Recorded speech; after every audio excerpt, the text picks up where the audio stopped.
the two things which are changing the warfare at a very fast pace and in a very dramatic way are the drone warfare and the information warfare. Earlier days it used to be very simple with leaflets and maybe a radio or something, and now it became a print media as well as the electronic media.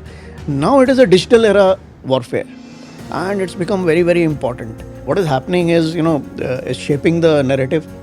Whoever takes the lead shapes the narrative and gets legitimacy and acceptance from the domestic as well as global players. Also, it is affecting the civilian minds. So in other words, the effect on the warfare is heavy of this information warfare. It is emerging as a separate domain of warfare. Actually, the warfare is not restricted to military only. The civil military boundary is getting blurred. In the sense, civilians are equally affected by kinetic and non-kinetic both. That means your kinetic means either drone or long-range vectors, so you can hit anywhere, or non-kinetic means cyber attacks and information warfare, you can get affected. So that is what the changes are taking place because of these two.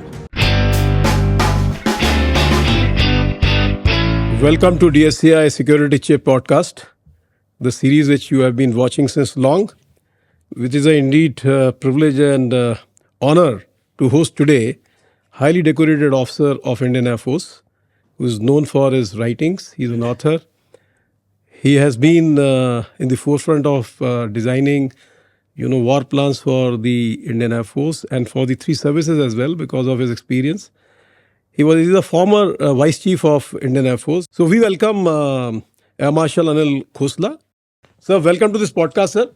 And with your kind of experience, the two things are coming out very clearly. That today warfare is changing, and with the conventional warfare which we have seen in the land, sea and air, now this warfare, we have seen two aspects emerging out. One is drone warfare, sir. And second one is, sir, the information warfare, which we generally call in the civil terms of propaganda warfare.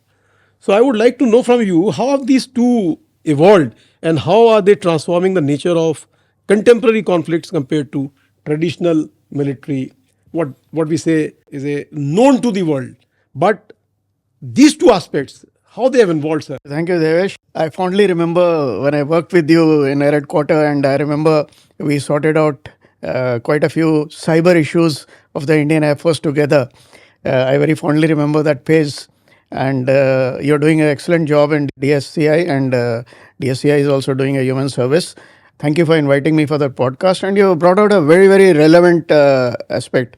The two things which are changing the warfare at a very fast pace and in a very dramatic way are the drone warfare and the information warfare, which you referred to.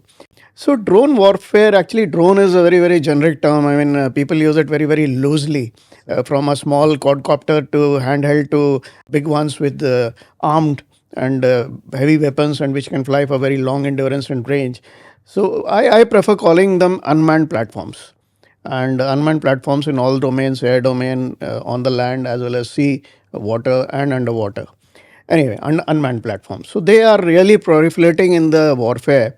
And from earlier days when they were only restricted to ISR, now they become a force multiplier, they become a necessity, they become a combat enablers, very important combat enablers. Earlier days, their survivability itself used to be doubtful in a contested airspace, but now they are shaping the airspace for air operations.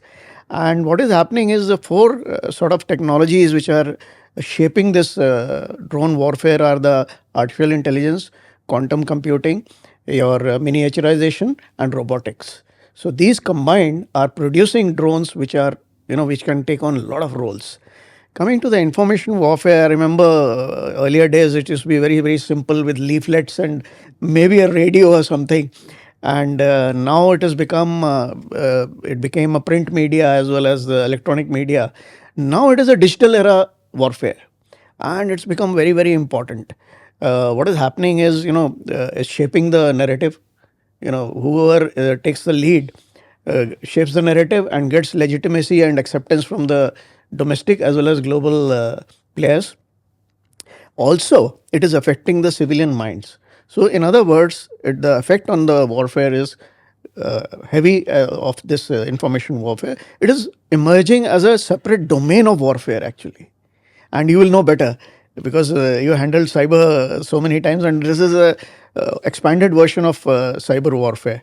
And what is happening in overall war because of these two is that sort of drones are taking over the task which were very very risky earlier, and sort of a punitive action is being taking place by the drones rather than human intervention, and what we call no contact warfare. So that sort of a thing. And of course, the second major effect of this is that the warfare is not restricted to military only. The civil military boundary is getting blurred, in the sense civilians are equally affected by kinetic and non-kinetic both. That means your kinetic means either drone or long-range vectors, you can hit anywhere, or non-kinetic means cyber attacks and information warfare, you can get affected. So that is what the changes are taking place because of these two. Sir, very well said, sir. But I want to know from you, sir, when we talk about the drone warfare, and definitely this element coming into the conventional warfare. So this must be impacting the modern military strategies now, and it is also going to affect the duration and intensity of conflict. So what are your views on that part, sir? Yeah, yeah, very important point. Actually, like earlier days used to say that wars are very prolonged, like world wars, it carries on for years. Then an era came that there are short and swift and intense wars. Okay, and everyone is to prepare accordingly. Now again, it has gone into a warfare which gets prolonged, but it is not the same intensity. Yeah. The intensity keeps changing. So what happens is it's a sort of a boxing match, where the heavyweight boxers are, going around in round 1, 2, 3, 4, up to 10. They're tired. They keep going round and round and throw punches at each other at frequent intervals. The intensity keeps varying. So, plus, as I said earlier, no contact warfare. So, sort of a punitive warfare is happening because of the drone warfare. You throw a punch, then the opponent throws a heavier punch or sort of a punitive strike. Along with drones, he hits you with some missiles. So, that is what is happening in the warfare. Second thing is, we talked about information warfare. So what happens is the legitimacy or the support, domestic and global, is very important. So moment the war starts, actually before the war starts, you start, shaping the narrative that, okay, what I'm doing is legitimate. Like Russia, Ukraine, you mentioned. The US paints a picture that the Russia's offensive. He's trying to get his glory back and trying to usurp Ukraine. Whereas the Russian narrative is that Cold War is over.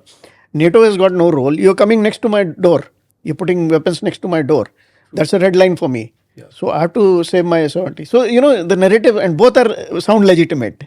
So that is what is happening in the war. It's a very apt thing you have mentioned. But sir, tell me one thing, like when we are using drones, do you think it is influencing something, say asymmetric warfare kind of a thing? And when smaller nations or group, non-state actors, or you can say, they can also leverage these drones to compete with, say, more powerful adversaries.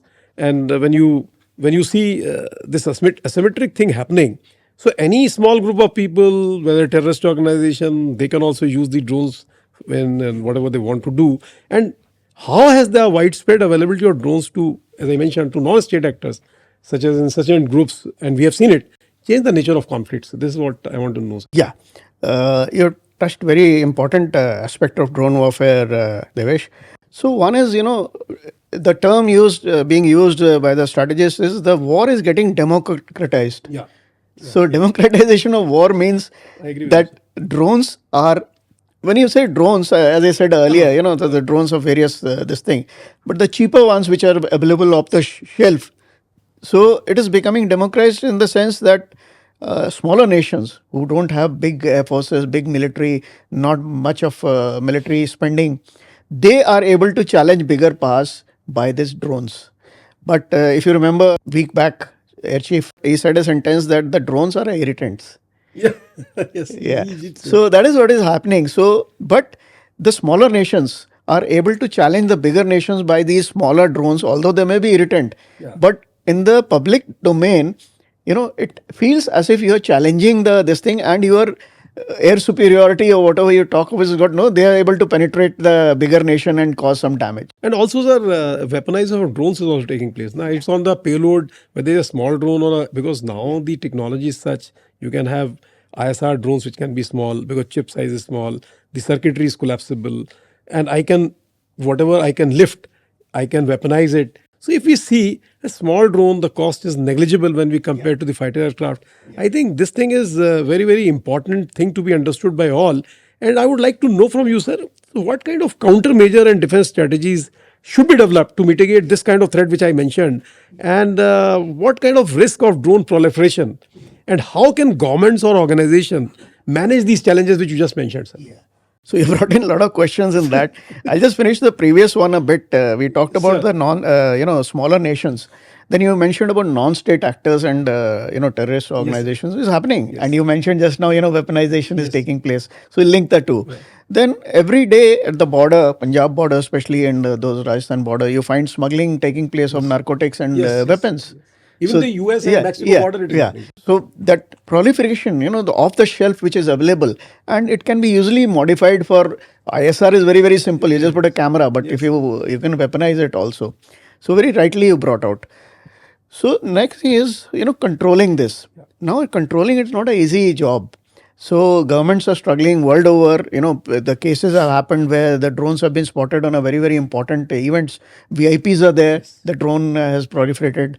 In our case, if you remember a few years back when you were also serving, Indira Gandhi Airport. Yes. The traffic got disrupted because the drones were spotted, and Indian Air Force stepped in a big way with the helicopter ORP and whatnot. So governments are, first is the anti-drone technology which is coming in. So the research is going on, soft kill as well as hard kill. It will be interesting. Some of the countries even experimented with birds. Yes. Training the birds to catch the small drones. Yes. Then the nets, then directed energy weapons are coming in.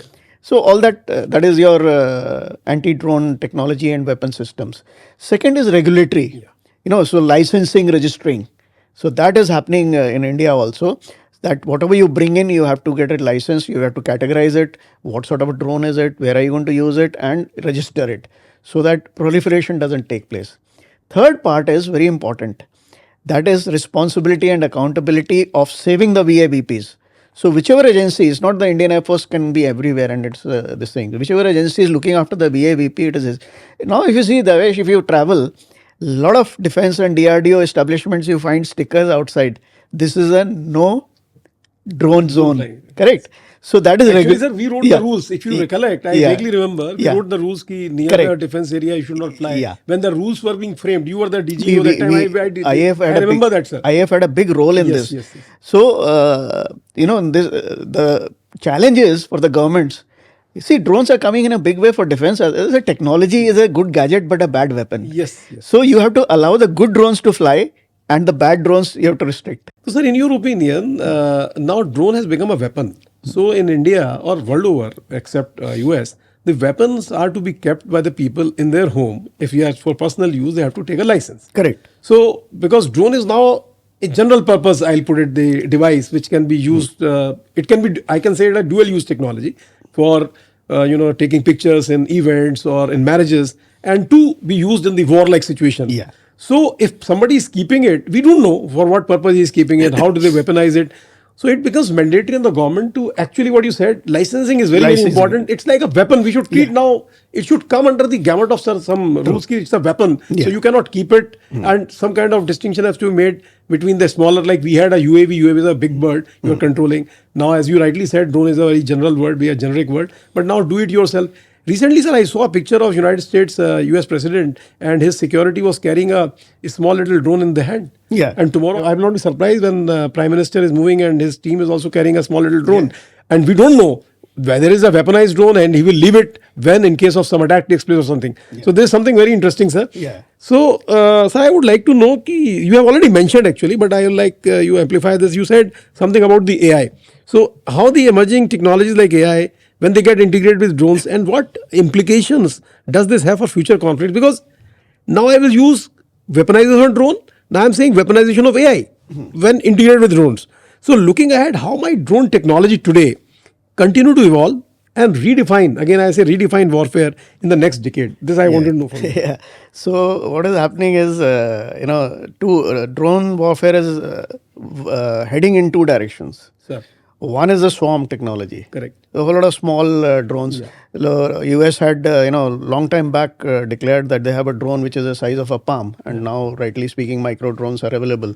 Chinese recently have declared they have a drone which is the size of an insect. Yes, yes. Okay, you talked about weaponization. I remember seeing a company giving a presentation of drone warfare a long time back, about few years back. That a man comes, he releases about 20 odd drones from a bag, and he walks off. Yeah. Okay, these are all autonomous. So these drones, there is a meeting going on in a hall with about hundreds of people.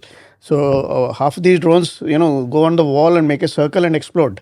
A small hole is created, Yes, yes. and the rest of the killer drones enter that hall. They are like flies flying on top, and the artificial intelligence, they have a face recognition. The targets are known. They identify the targets, whatever 8 or 10 targets they want to attack.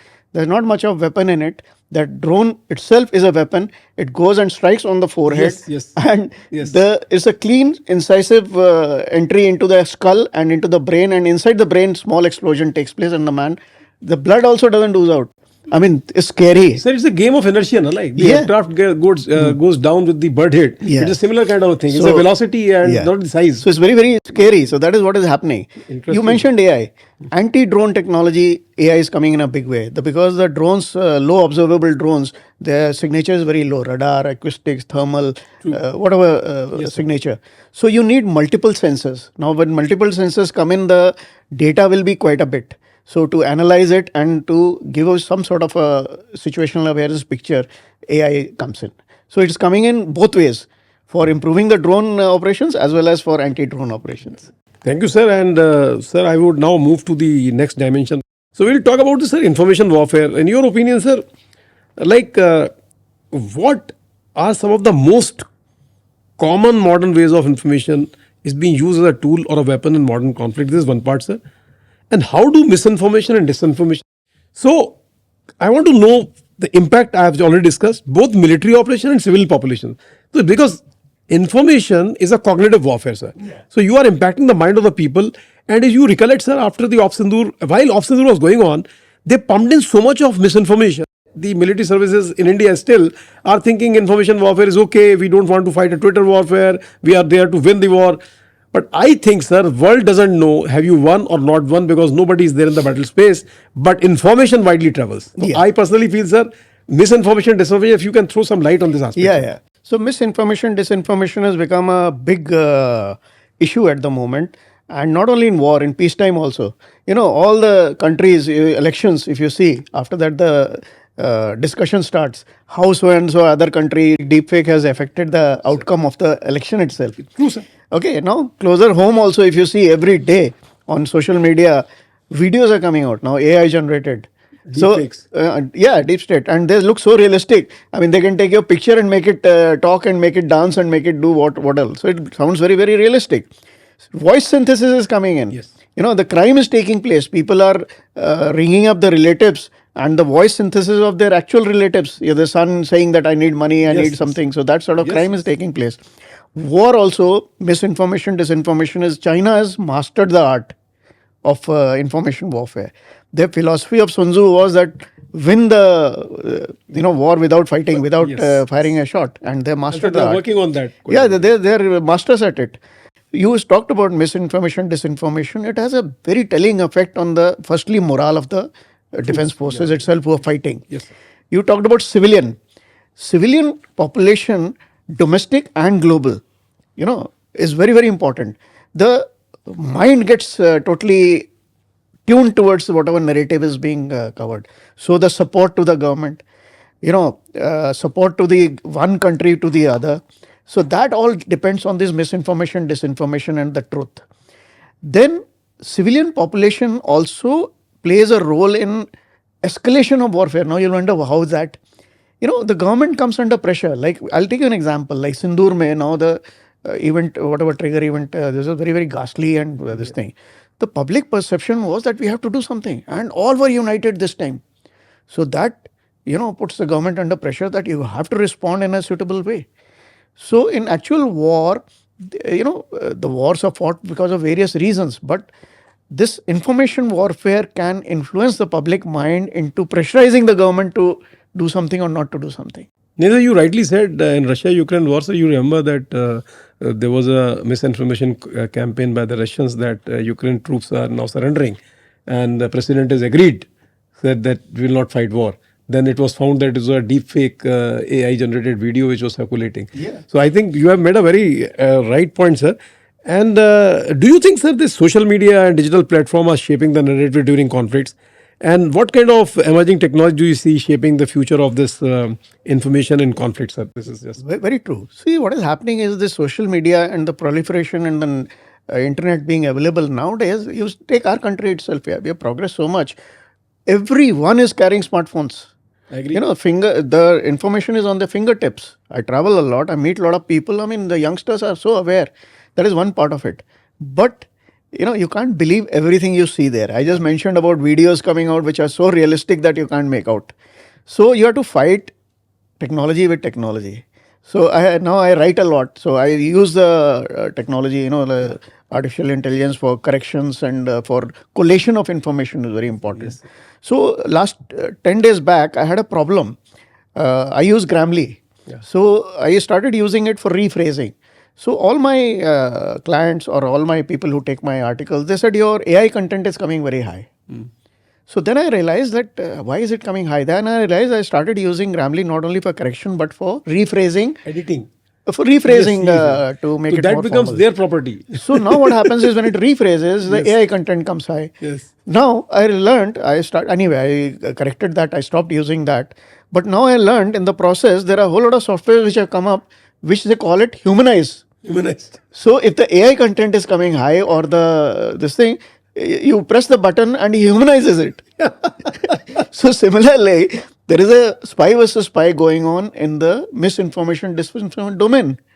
So you pick up a video which is very realistic, which is giving misinformation. Then you use technology to ascertain whether it is correct. So it is like AI is checking you and you are checking AI. Like Vinayak was mentioning, Grok, Yeah. somebody asked, so he asked the Grok whether he's Yeah. right or wrong. So you are so dependent on AI, Yes. you are believing him the more. Yeah. And like you remember, sir, in the computers, are you a robo? Well, the computer is Yeah. asking you, are you a Yeah. robo? Yeah. So this is very interesting, sir. No, but Devesh, you will remember, you've been involved with cyber activity, cyber warfare, cyber issues long time, and that's your main domain. If you remember in cyber attacks also, that Zero-day attack. 0 day attack. And every time an antivirus comes up, a new virus comes up. Yes. Same thing is happening here in the AI dominated yes. misinformation, You're right, sir. disinformation. You're right, sir. So, Sir, this last question before we do the kind of a summary of this. Sir, now, what challenges do government and organization face in, like, how do I verify the information? I mean, as you rightly said, if something wrong is going on, it might impact the morale of the troops as well as it will impact the social fabric of the country as well.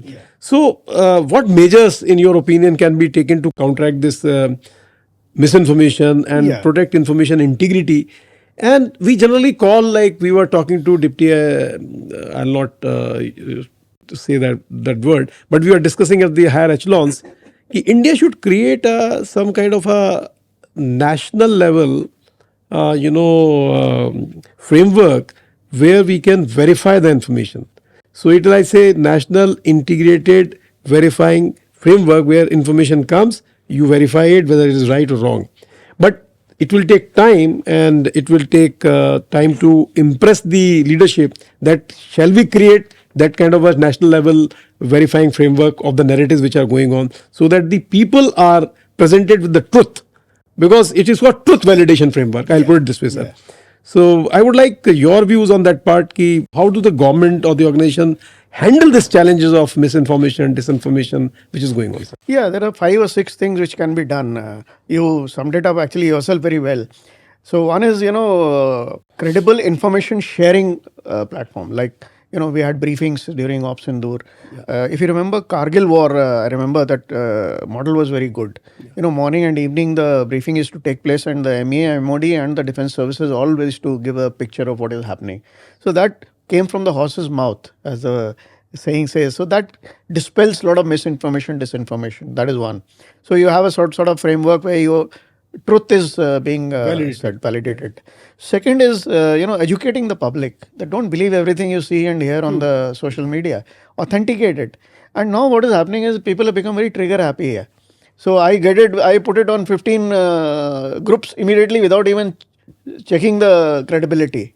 So that fastest finger syndrome should stop, and you should authenticate. A lot of platforms have already come up, where you can authenticate whether the news is correct or not. You put the news on that, he tells you, yeah, whether with give you a degree of assurance also. With this degree of assurance, I'm telling you this is fake or not fake.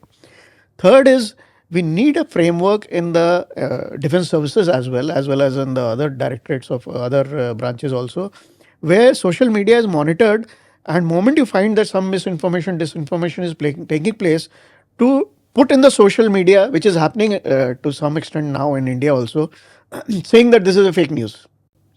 Correct. Third thing is, international collaboration. You need to collaborate with the friendly countries also and say that this misinformation is taking place and this is the true picture. So that collaboration needs to be taking place. So you have to use technology also to fight the technology. That is the bottom line. I think, sir, you have covered almost all the aspect of information warfare, drone warfare, and I can't think anybody else who has got this ability because of your experience as on the hem of the affairs and operations in multiple places. I think audience is benefited with your kind of pearl of wisdom, I'll say, and the great insight you shared with us, sir.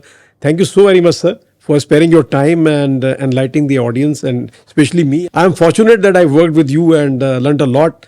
And this is a learning, sir. And I think the key points which you have made about in the last, collaboration is important, the awareness is important, the collaboration with the international community is important to control and this kind of misinformation and disinformation, because in times to come, sir, society will be, we are already, we say we are globalizers, and the interconnectivity between people, between nations is increasing tremendously, and technology is removing the latency part also.